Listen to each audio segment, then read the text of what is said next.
नमस्कार friends, welcome to SGKG studies and SGKG 2.22 YouTube channel classes. इस session में हम अनेक्स्चर 1 ऑफ रूल 8.3 के बारे में चर्चा करने जा रहे हैं। ये एक लिस्ट है, इस लिस्ट को समझना आवश्यक है। इस लिस्ट को समझने के बाद से हमारे बहुत से कंसेप्ट क्लियर हो जाएंगे, चाहे वो पार्लियामेंट्री रिलेटेड हो, चाहे पॉलिटी से रिलेटेड हो, कॉन्स्टिट्यूशन से रिलेटेड हो, जनरल अवेयरनेस हो। ये जो लिस्ट है ये DFPR में जरूर है, लेकिन हमारे जनरल माइंड को ओपन करने के बहुत काम आएगा। ये कंसेप्चुअल क्लैरिटी है। ये हर डिपार्टमेंट में, हर काम में, हर क्षेत्र में ये काम आने वाला है, डायरेक्टली और इनडायरेक्टली। इसलिए हम इस लिस्ट को सिंसियरली फॉलो करेंगे। ये लिस्ट लंबा हो सकता है, होने दीजिए। स्टडी हमेशा लंबी होती है, शॉर्टकट की स्टडी काम करती नहीं है, ठीक है। तो ये लंबा हो सकता है, हम कोशिश करेंगे टू द पॉइंट इसको लेकर के चलें, सो दैट डायरेक्टली आपके माइंड में बैठ जाए, कंफ्यूजन की कोई गुंजाइश ना हो। चलिए शुरू करते हैं।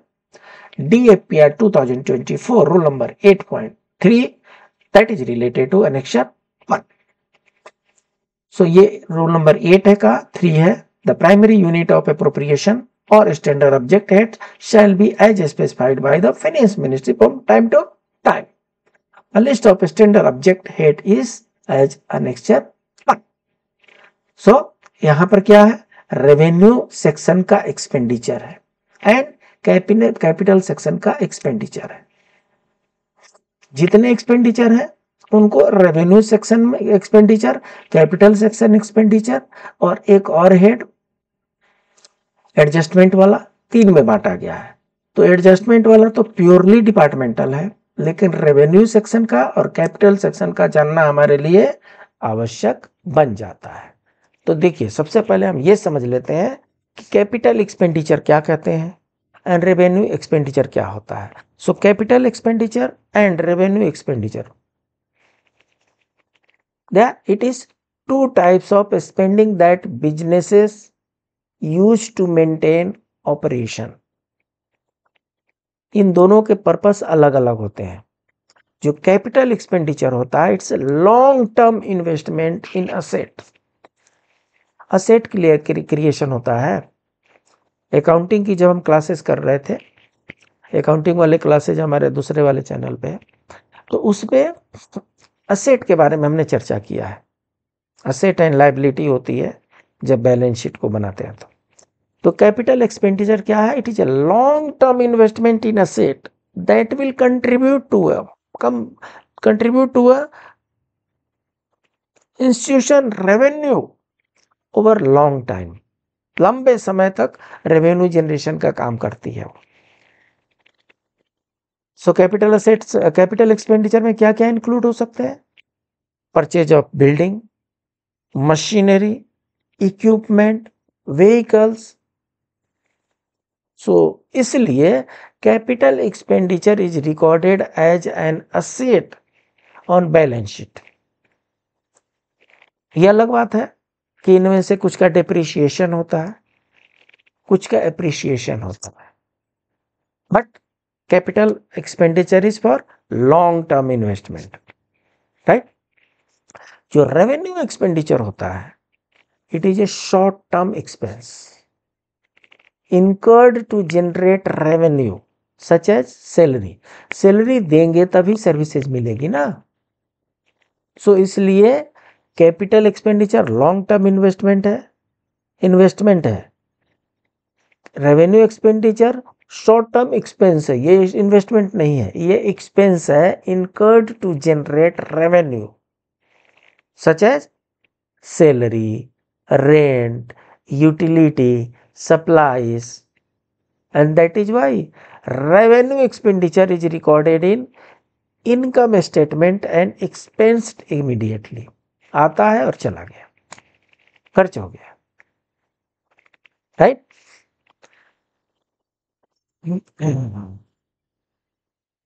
तो ये रहा आपका annexure 1, annexure 1 of rule number 8 सब रूल 3। इसमें serial number, code, object head, description and definition. तो हमारी मिनिमम रिक्वायरमेंट क्या है? हमारी मिनिमम रिक्वायरमेंट है ऑब्जेक्ट हेड को जानेंगे और उसके अंदर में क्या क्या आते हैं। तो जैसा कि इससे पहले वाले सेशन में हमने बताया था, इसमें ऑब्जेक्ट क्लास 1 है। ऑब्जेक्ट क्लास 1, अभी हम रेवेन्यू एक्सपेंडिचर पढ़ रहे हैं, फिर कैपिटल एक्सपेंडिचर आएगा। तो रेवेन्यू एक्सपेंडिचर में ये क्लासिफिकेशन समझना है तो इससे पहले वाले क्लास एक बार पुनः देख लीजिए, ये क्लासिफिकेशन में कंफ्यूजन नहीं होगा। रेवेन्यू एक्सपेंडिचर में ऑब्जेक्ट क्लास 1 है, इसमें कंपेंसेशन टू एम्प्लॉय होता है। तो कंपेंसेशन टू एम्प्लॉय कैसे करते हैं? सैलरी दे करके करते हैं, वेज दे करके करते हैं। कई बार लोग पूछते हैं सैलरी और वेज में क्या डिफरेंस है।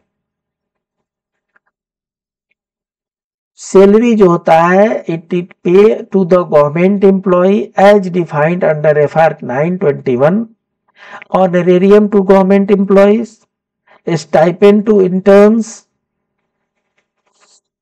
its expenditure on emoluments and allowances of head of the states, high dignitaries, allowances, salary payable to staff of departmental canteen and leave encashment on LTC। ये सब नोट कीजिए, leave encashment on LTC is a part of salary।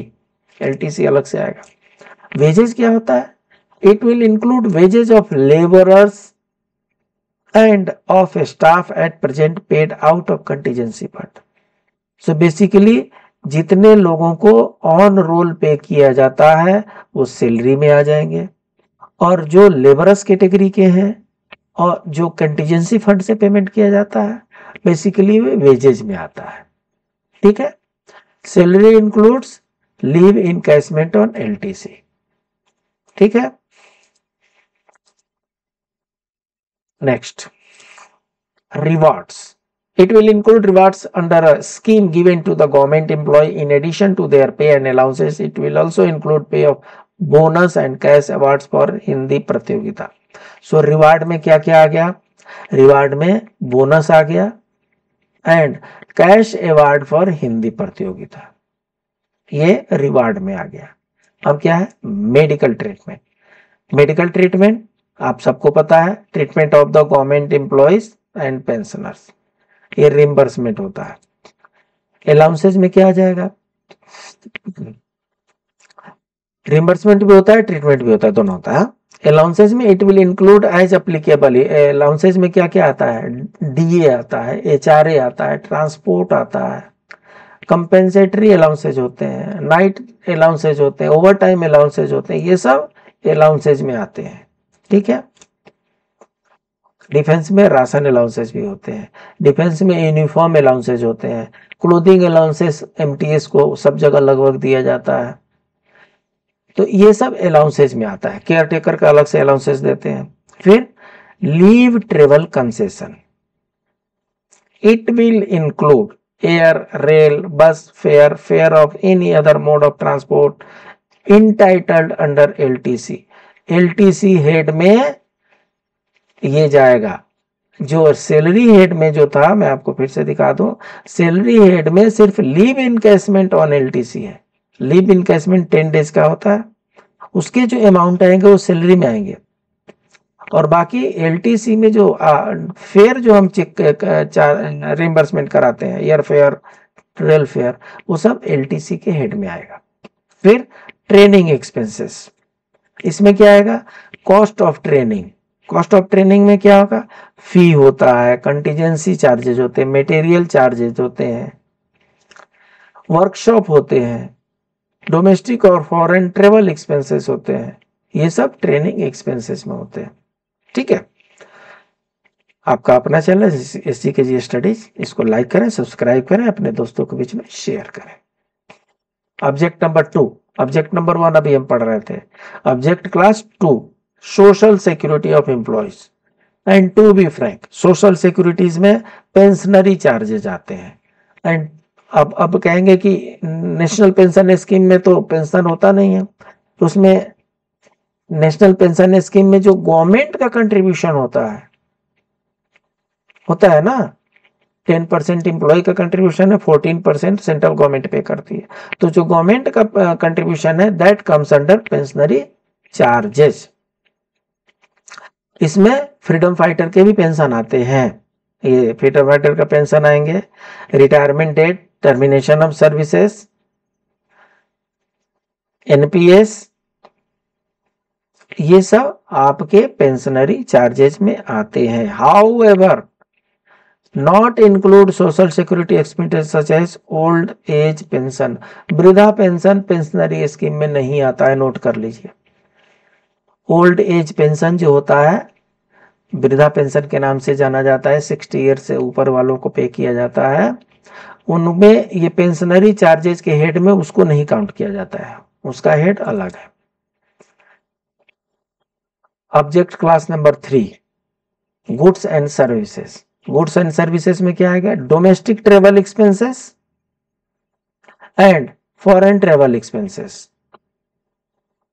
Official tour होगा government employees का, inside India होगा तो domestic travel होगा, outside India होगा तो फॉरेन टूर होगा, उसमें टीए डीए लगते हैं, ये सब। It will also include transfer TA payable to pensioners at the time of retirement. Pensioner जब जो गवर्नमेंट एम्प्लॉय जब रिटायर होते हैं तो वर्क प्लेस से लेकर के और जहां वो सेटल होना चाहते हैं वहां तक के लिए उनको ट्रांसफर टीए दिया जाता है। वो इस हेड में आता है, वो सैलरी हेड में नहीं आएगा, अलाउंसेज हेड में नहीं आएगा। हाँ, वो ऑब्जेक्ट क्लास 3 में गुड्स एंड सर्विसेज में आता है। ठीक है जी। ऑफिस एक्सपेंसेस इसमें आता है गुड्स एंड सर्विसेज में। ऑफिस एक्सपेंसेस में क्या हो जाएगा? It will include all recurring and non recurring expenditure, contingent expenditure incurred for maintenance of office establishment. इसमें रिकरिंग नॉन रिकरिंग दोनों तरह के होते हैं, stationery, postage, courier, telephone, internet, cable connection, electricity, water, service agreement, security, expenditure related to hiring of retired government official on short term contract, ये सब office expense में आते हैं। ठीक है। Rent, rates and taxes of for land and building. अब देखिए office expenses में रेंट नहीं आता, रेंट अलग से है, इसके लिए अलग से हेड दिया हुआ है। It will include expenditure on rent for buildings. So rent, tax for land and building, ये इसके लिए अलग से हेड की व्यवस्था की गई है, स्टैंडर्ड ऑब्जेक्ट हेड की। Then royalty, it includes expenses on royalty on patent, design, trademark, print, publishing, music, इन पर जो रॉयल्टी पे एक्सपेंसेस होते हैं वो रॉयल्टी हेड में आते हैं। फिर प्रिंटिंग एंड पब्लिकेशन, इसमें printing of valuables, printing of audit account reports, forms, stationery, code, manual, office order, newspaper, magazine, e book, e magazine, digital print, pen drive, CD, ये सब प्रिंटिंग एंड पब्लिकेशन के under head में count किए जाते हैं। Appropriation के समय में इन सब हेड की जरूरत पड़ती है। हम क्यों पढ़ना है? क्योंकि जिस हेड में मनी को, अमाउंट को एप्रोप्रिएट किया जाएगा, उस हेड में जो मेंशन किया हुआ है उसी में खर्चा करेंगे। रेंट फॉर अदर्स लिखा हुआ है, इसमें जो मेंशन किया हुआ है इस हेड में अगर मनी है तो इस हेड में जो मनी है वो यहां पर जो डिस्क्रिप्शन है उसी में खर्चा किया जाएगा। This will includes on rent for equipment and other various items like office equipment, transport, computer, एक्सनरी, ये सब रेंट के लिए है। कई बार हम कंप्यूटर रेंट पे ले लेते हैं, लैपटॉप रेंट पे ले लेते हैं, व्हीकल रेंट पे ले लेते हैं, रेफ्रिजरेटर रेंट पे ले लेते हैं, तो उनके लिए कंस्ट्रक्शन इक्विपमेंट हम रेंट पे ले लेते हैं, तो ये उसको बुक करने के लिए रेंट फॉर अदर्स है। Then digital equipment, this includes revenue expenditure on procurement or development of hardware and software where the cost of individual item does not exceed threshold limit of 1 lakh rupees or 3 years of useful life. either of the two as decided by the government from time to time. The threshold limit will however not apply to the consumable. ठीक है, तो क्या है, जहां पर digital equipment ले रहे हैं, कंप्यूटर से रिलेटेड आइटम ले रहे हैं, जहां पे 1 लाख या 3 साल से ज्यादा की सर्विसेज नहीं है, उसको इसमें डाल रहे हैं, बट इसमें कंज्यूमेबल नहीं आएगा। Consumable like toner, cartridge, printer, ये सब कंज्यूमेबल इसमें नहीं आएगा। स्टेशनरी का तो अलग से रखते ही है। देन मटेरियल्स एंड सप्लाईज, इस हेड में अगर अमाउंट है तो expenses on various kinds of supplies, materials, stores such as medical supplies, educational supplies, agricultural supplies, livestock supplies, cleaning material, hospital drugs, ये सब इसमें expenses किए जाते हैं। Then arms and ammunition, ध्यान रखिएगा अभी हम रेवेन्यू एक्सपेंडिचर हेड में ही हैं। रेवेन्यू एक्सपेंडिचर हेड में आर्म्स और एम्यूनिशन आया है। It will include revenue expenditure on arms and ammunition on police and other para establishments. इसमें डिफेंस की बात नहीं हो रही है। डिफेंस में जब भी आर्म्स एंड एम्यूनिशन लेंगे वो कैपिटल एक्सपेंडिचर में जाएगा, और जो CAPF है, सेंट्रल आर्म्ड पुलिस फोर्स जो है, उस पर जो एक्सपेंडिचर होगा वो आर्म्स एंड एम्यूनिशन के रेवेन्यू में आता है, वो कैपिटल हेड में नहीं आता। क्यों? क्योंकि जो पैरामिलिट्री फोर्सेस हैं उनको जनरली टैंक नहीं दिया जाता, जनरली एयरक्राफ्ट नहीं दिया जाता, जनरली शिप नहीं दिया जाता। ये तो सेंट्रल गवर्नमेंट की पुलिस है, जैसे स्टेट गवर्नमेंट की पुलिस होती है वैसे सेंट्रल गवर्नमेंट की पुलिस है। तो इनके पास राइफल होंगे, रिवॉल्वर होंगे, गन होंगे और उसके कार्ट्रिज होंगे। तो इसलिए ये जो आर्म्स एंड एम्यूनिशन है ये रेवेन्यू एक्सपेंडिचर में जाता है only for the police forces. Cost of ration, it will include expenditure on procurement of ration provided to police and CAPF। ये जो कॉस्ट ऑफ राशन है रेवेन्यू एक्सपेंडिचर में, ये भी CAPF से रिलेटेड है। Fuel and lubricant, it will include expenditure on petrol, oil, lubricant and other fuels like CNG, diesel. Advertising and publishing, it will include expenses including commission to agents for sale and printing of publicity material on advertising and publicity through various publicity की जरूरत क्या पड़ती है, कई बार social security measures होते हैं, public welfare measures होते हैं, जिसकी पब्लिसिटी करने से ही पब्लिक में अवेयरनेस आएगी और पब्लिक उसकी बेनिफिट को एंजॉय कर सकती है। तो वो जो एडवर्टाइजिंग एंड पब्लिसिटी है वो सब एडवर्टाइजिंग एंड पब्लिसिटी हेड जो है, ये जो 26 नंबर में आएगा इसमें बुक किया जाएगा। या यूं कहें कि एडवर्टाइजिंग एंड पब्लिसिटी में जो अमाउंट यहाँ पर मेंशन किया हुआ है उसको इस पर्पस के लिए स्पेंड किया जाएगा, right. Then minor civil and electric work, civil and electric work तो हम सबको पता है, रिपेयर एंड मेंटेनेंस जो होता है। So basically repair and maintenance जो होता है ऑफिस बिल्डिंग का हो, रेसिडेंशियल बिल्डिंग का हो, उसके रनिंग ऑपरेशन खर्चे जो है, DG सेट वगैरह की जरूरत है, मेंटेन बाय CPWD, ये सब जो खर्चे जो होते हैं वो minor civil and electric work head से किए जाते हैं। प्रोफेशनल सर्विसेज, प्रोफेशनल सर्विसेज क्या होता है, कई बार हमें कंसल्टेंट को हायर करना पड़ता है, आर्टिस्ट को हायर करना पड़ता है, बैंक से संबंध बनाने पड़ते हैं, इनके जो फी दिए जाते हैं वो प्रोफेशनल सर्विसेज हेड से पे किए जाते हैं।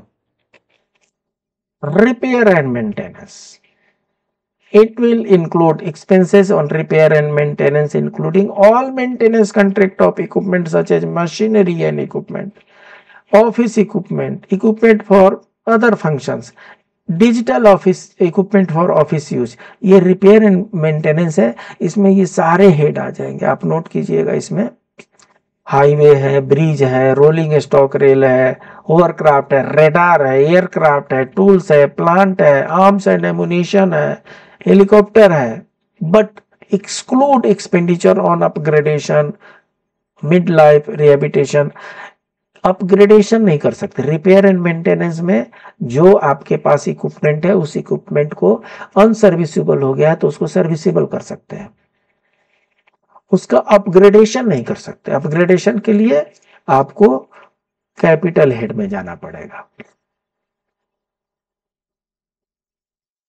अभी हम रेवेन्यू एक्सपेंडिचर हेड ही पढ़ रहे हैं।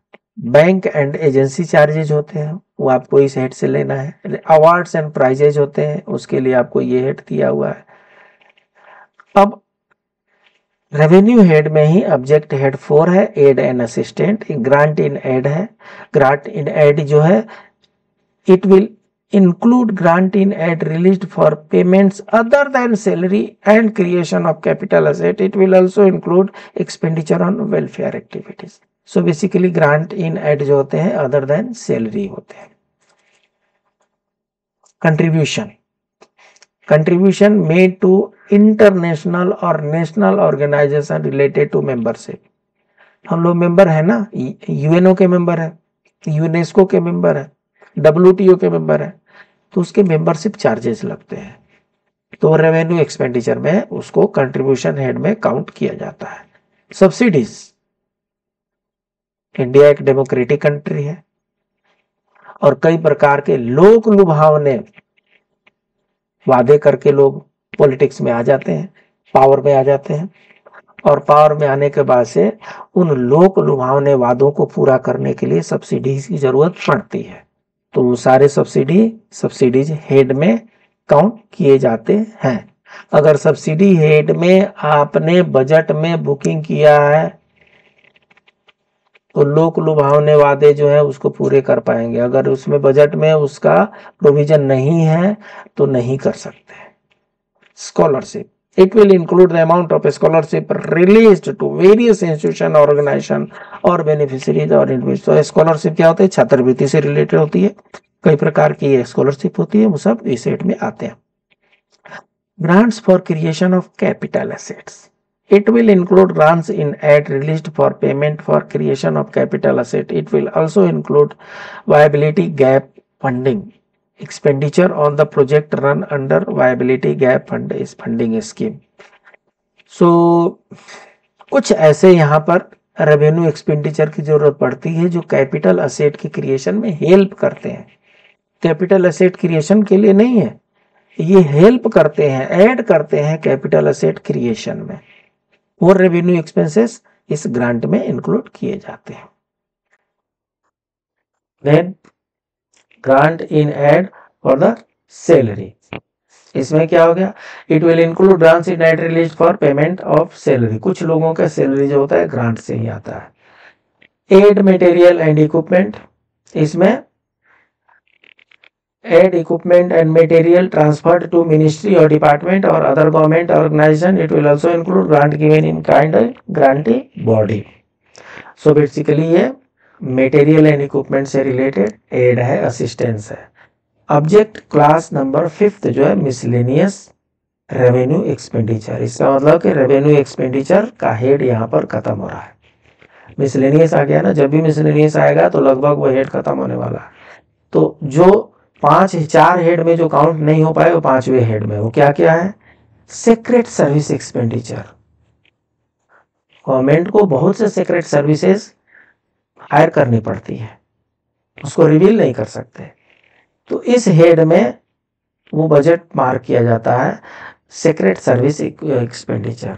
Then loss in exchange, foreign currency exchange में जो लॉस होता है उसको यहाँ पर बुक करते हैं। इंटरेस्ट पेमेंट, इसमें क्या है, it will include payment of interest on capital and discount on loans. So interest पे करना है डिफरेंट एजेंसीज को, वो यहाँ पर बुक करते हैं। तो यहां तक हमारा रेवेन्यू एक्सपेंडिचर रहा, इसके आगे कैपिटल एक्सपेंडिचर आएगा, ठीक है। अदर रेवेन्यू एक्सपेंडिचर 49 तक है। सो इसमें discount, fee, fine, custom compensation, commitment charges, ये सब अदर रेवेन्यू एक्सपेंडिचर में आ जाते हैं। देखिए capital expenditure, The expenditure on improvement, upgradation of asset, which include rehabilitation, overall retrofitting of asset and lease charges of land, building, equipment and other non-financial assets and ownership of which is transferable to government will be booked under object head class capital expenditure asset against relevant asset. So capital asset का हमने पहले विचार चर्चा की थी। Capital expenditure asset में asset creation होता है। असेट क्रिएशन में लैंड खरीद सकते हैं, बिल्डिंग बना सकते हैं, खरीद सकते हैं, मतलब ऑनरशिप हायर करते हैं। लैंड का ऑनरशिप लेंगे, बिल्डिंग का ऑनरशिप लेंगे, कोई बड़े बड़े मशीनरी का ऑनरशिप लेंगे, इक्विपमेंट का ऑनरशिप लेंगे, एयरक्राफ्ट खरीदेंगे, शिप खरीदेंगे, टैंक खरीदेंगे। ये सब कैपिटल एक्सपेंडिचर में आते हैं।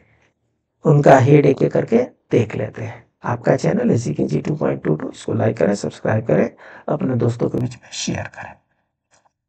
कैपिटल एक्सपेंडिचर असेट, इसमें क्लास ऑब्जेक्ट क्लास नंबर 6 है। Non financial asset, non financial asset में फिक्स्ड एंड इंटेंजिबल दोनों होते हैं। तो इसमें मोटर व्हीकल गवर्नमेंट के पास होती है ना, कार, ट्रक, बस,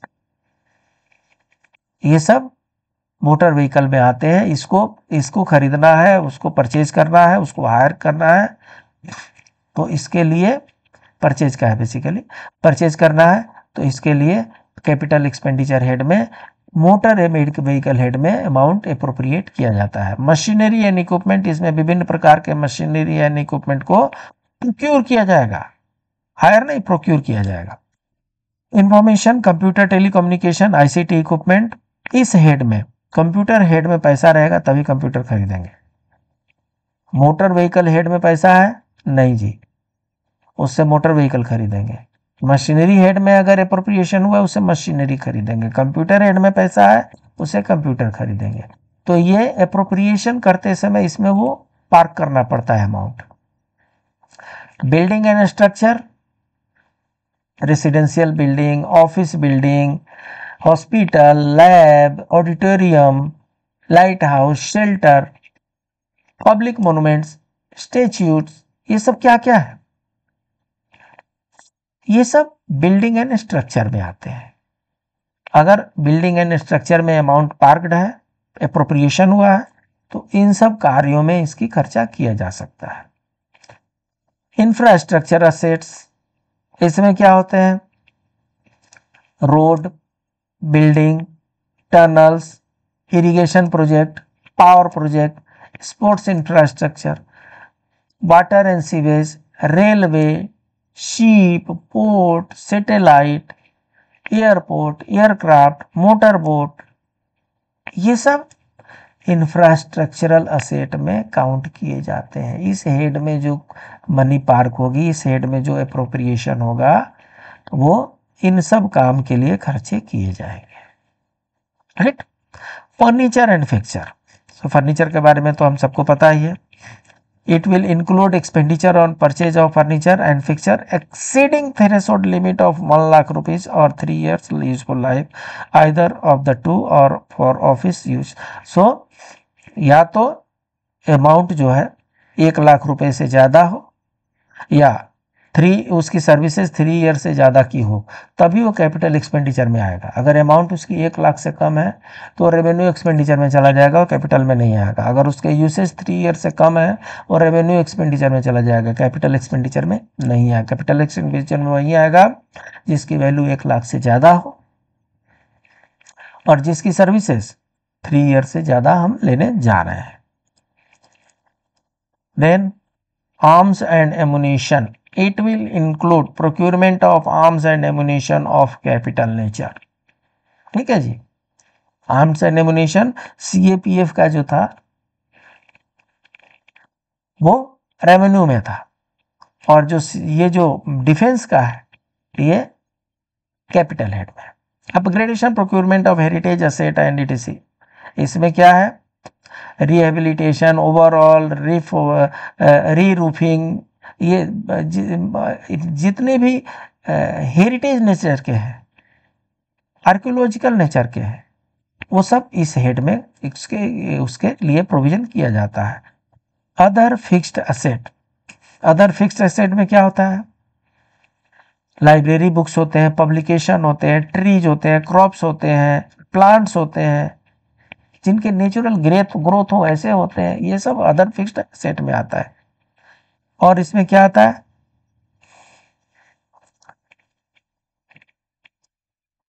नॉन मोटर व्हीकल होते हैं, जैसे साइकिल वगैरह जो होते हैं, ये नॉन मोटर व्हीकल होते हैं। व्हीकल का अलग है, नॉन मोटर व्हीकल का अदर फिक्स्ड एसेट में हो जाएगा।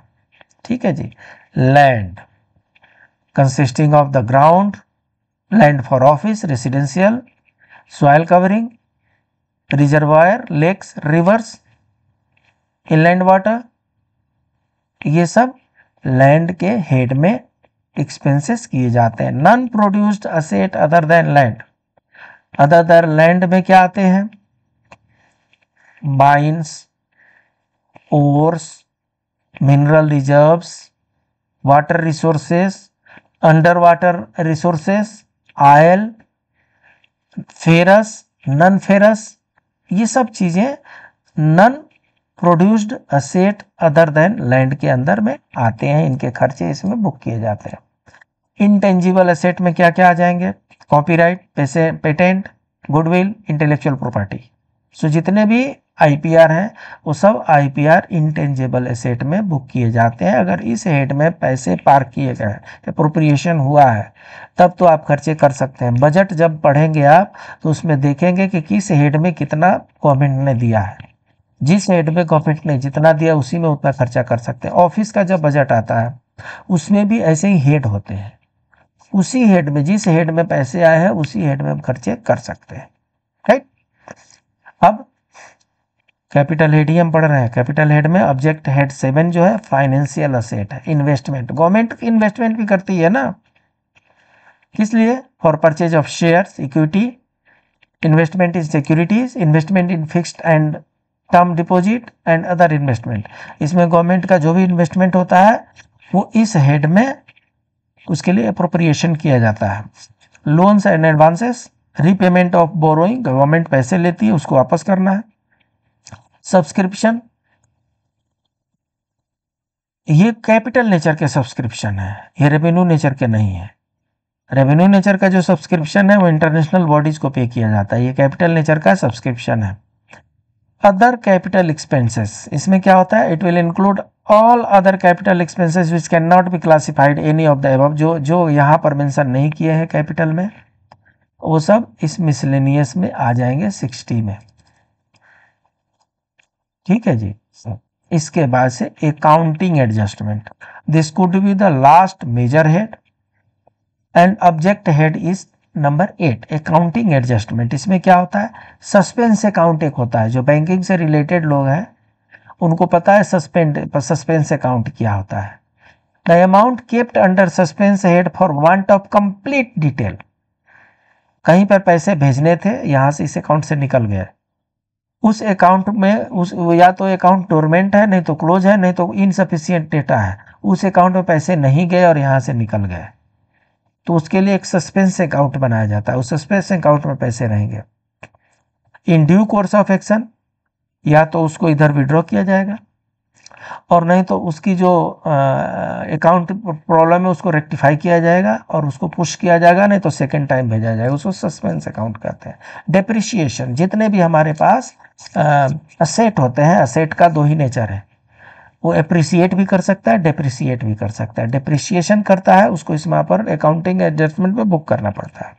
रिजर्व्स, प्रोविजन फॉर रिजर्व, कुछ रिजर्व बना करके रखना पड़ता है, उसमें न अप्रोप्रिएशन में उसमें उतना अमाउंट आपको पार्क करके रखना पड़ता है। Inter account transfer, right of losses, कुछ लॉसेज होते हैं इरिकवरेबल लॉसेस होते हैं, रिकवरेबल नहीं, कुछ लॉसेस इरिकवरेबल हो जाते हैं, इरिकवरेबल लोन हो जाते हैं, वो उनको क्या करता है? उनको राइट ऑफ करना पड़ता है। Deduct receipt and deduct recoveries. So ये सब चीजें जो होते हैं अकाउंटिंग एडजस्टमेंट में आती है। यही मेजर 3 हेड थे, revenue expenditure, capital expenditure, accounting adjustment. ये 3 हेड है, इन्हीं 3 हेड में मेजर हेड हो गए, उनके ये ऑब्जेक्ट हेड हो गए, ये ऑब्जेक्ट कोड हो गए, ये ऑब्जेक्ट कोड हो गए, ये ऑब्जेक्ट हेड हो गए। जिस ऑब्जेक्ट हेड में अमाउंट अप्रोप्रिएट किया जाएगा उसमें जो यहाँ पर डिस्क्रिप्शन है, इन्हीं पर्पस के लिए इसमें से खर्चे किए जा सकते हैं। अगर इस हेड में पैसे हैं, इस हेड का पैसा इस पर्पस के लिए खर्चे नहीं किए जा सकते। This is the rule of appropriation. ठीक है, उम्मीद है आपको ये लिस्ट पूरी अच्छी तरीके से समझ में आई होगी। ये लिस्ट अगर अच्छी तरीके से समझ में आ गई तो कंफ्यूजन आपका दूर हो गया and you are going to score highest marks in your exams. ठीक है, I wish you all the best.